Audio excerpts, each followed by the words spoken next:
Kalau udah Wahabi, ini musyrik, ini bid'ah, ini nggak boleh, ini sesat, ini dolal, ini kafir. Itu langsung satu langkah lagi, satu step lagi, sudah halal darahnya, boleh dibunuh, itu. Jadi pintu masuk terorisme adalah Wahabi dan Salafi. Pasca aksi teror Makassar oleh organisasi terlarang berkedok agama Islam, akhirnya ulama Indonesia angkat bicara. Berdasarkan rilis resmi berbagai media mainstream Indonesia, para ulama melalui Ketua Umum Nahdlatul Ulama mendesak pemerintah untuk menumpas terorisme yang bersumber dari paham Wahabi Salafi. Berikut adalah kabar selengkapnya.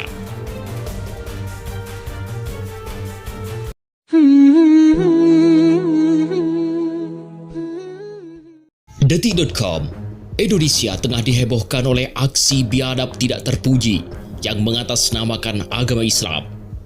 Aksi memalukan yang terjadi di gereja Katedral Makassar itu mencoreng nama baik agama Islam.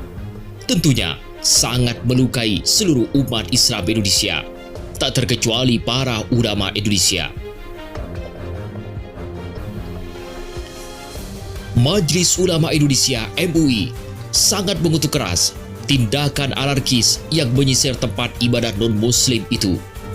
Bahkan, para ulama meminta para aparat penegak hukum agar menumpas permasalahan ini hingga pada akar-akarnya. Pengurus Besar Nahdlatul Ulama PBNU melalui Kiai Haji Said Akil Siraj meminta kepada pemerintah untuk secara tegas menumpas masalah terorisme ini dengan baik dan benar. Menurutnya, akar permasalahan terorisme ini jika tidak diselesaikan hingga pada akar permasalahannya, maka kejadian ini akan terus terulang kembali. Dengan sangat tegas, ulama lulusan Timur Tengah Universitas King Saud ini berpendapat bahwa pintu masuk terorisme di Indonesia adalah ajaran Wahabi Salafi. Maka, jika pemerintah ingin menyelesaikan masalah ini, selesaikan dulu masalah Wahabi Salafi. Agar lebih jelas, berikut adalah rilis resminya. Suara.com, Ketua Umum Pengurus Besar Nahdlatul Ulama Kiai Haji Said Akil Siraj berpendapat bahwa apabila bangsa Indonesia ingin menghabiskan jaringan radikalisme dan teroris, maka harus sampai ke benihnya. Menurut Kiai Haji Said Akil Siraj, benih-benih terorisme itu berasal dari ajaran Wahabi Salafi. Kiai Haji Said mengatakan, inti ajaran Wahabisme bukanlah terorisme, tapi dari paham Wahabi itulah muncul bibit-bibit teroris. Pasalnya, kata Kiai Said, ajaran Wahabi memusyrikkan segala hal. Kalau sudah Wahabi, ini musyrik, ini bid'ah, ini enggak boleh, ini sesat, ini dolal, ini kafir.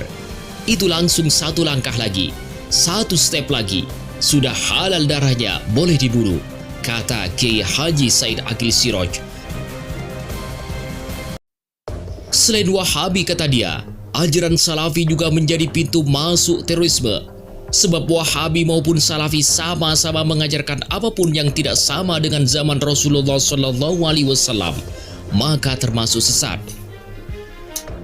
Walaupun mereka naik mobil sih, bukan naik unta, tapi apapun yang kita lakukan, kalau tak seperti Rasulullah, katanya bid'ah.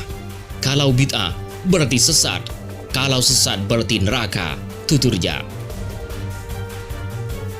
Setiap barang yang baru, yang tidak ada di zaman Rasulullah, bid'ah.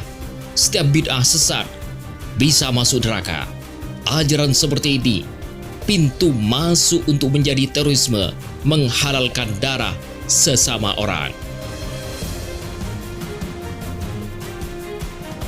Kita benar-benar sepakat, benar-benar kita satu barisan ingin menghadapi menghabiskan atau menghabisi jaringan terorisme dan radikalisme, benihnya dong yang harus dihadapin.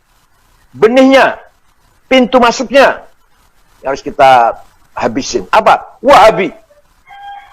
Ajaran Wahabi itu adalah pintu masuk terorisme. Wahabi bukan terorisme, bukan. Wahabi bukan terorisme, tapi pintu masuk. Kalau udah Wahabi, ini musyrik, ini bid'ah, ini nggak boleh, ini sesat, ini dolal, ini kafir. Itu langsung satu langkah lagi, satu step lagi, sudah halal darahnya, boleh dibunuh, boleh itu. Jadi benih pintu masuk terorisme adalah Wahabi dan Salafi. Wahabi dan Salafi itu ajarannya ekstrim, tekstual, harfiyah, lafziyah, puritisasi dalam rangka memurnikan Islam, maunya gitu, maunya ngakunya dalam rangka memurnikan Islam seperti zaman Rasulullah. Semua dianggap bid'ah, dianggap sesat kalau tidak seperti persis seperti zaman Rasulullah. Walaupun mereka naik mobil sih, bukan naik onta. Tapi apapun yang kita lakukan kalau nggak seperti Rasulullah, katanya bid'ah. Nah, kalau bid'ah berarti sesat, kalau sesat berarti neraka. Kullu bid'atin dhalalah wa kullu dhalalah finnar.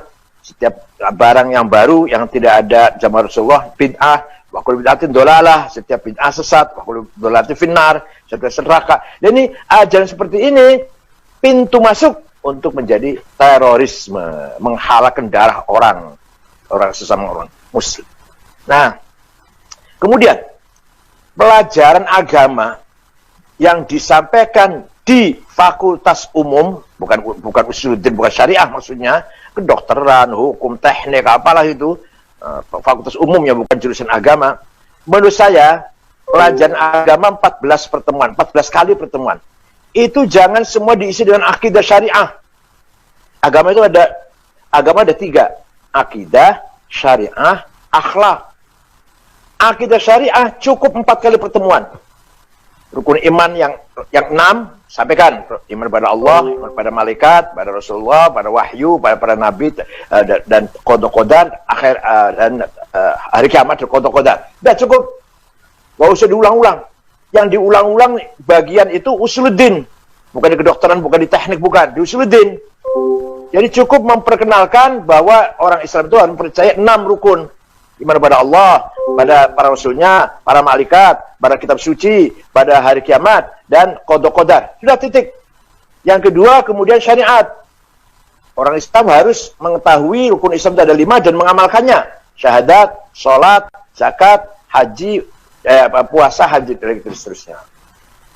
Sudah itu, sudah rukun iman dan Islam, 4 kali pertemuan lah katakan, 10 pertemuan itu akhlakul karimah, birrul walidain, hormat orang tua, silaturahim, ta'awun, tolong menolong, ighatsatul lafan, membantu orang lagi susah, ikramud duyuf, menghormati tamu, ikramul jiran, menghormati tetangga.